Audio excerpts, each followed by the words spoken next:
त्या बहिणीचं आधार कार्ड बँकेशी लिंक आहे त्यांच्यासाठी मोठी खुशखबर आली. जुलै हप्त्याची तुम्ही सर्वजण वाट बघत होते. जुलैचे 1500 रुपये सुरू झाले.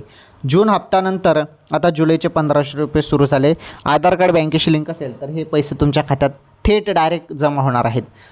तर बहिणींनो, पहिले तुम्ही या व्हिडिओला लाईक करा. माहिती तुमच्यासाठी महत्त्वाची आहे. चॅनलवर पहिल्यांदा आलेले असाल तर आपलं चॅनल पण सबस्क्राईब करून घ्या. महत्त्वाची माहिती आहे.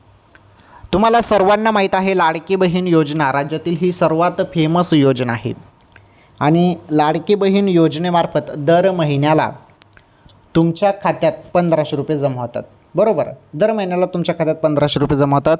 परंतु आता जुलैच्या हप्त्याची तुम्ही वाट बघत आहात. जून हप्ता तर तुमच्या खात्यात आला, परंतु जुलैचे 1500 रुपये कधी येतील या संदर्भात तुम्ही सर्वजण प्रश्न विचारत आहेत. हे बघा, आता जूनचे पैसे आले, त्यानंतर लगेच काही जुलैचे पैसे तुमच्या खात्यात येणार नाही. त्यासाठी टाईम लागेल आणि 20 ते 25 जुलै दरम्यान तुमच्या खात्यात पैसे येऊन जातील.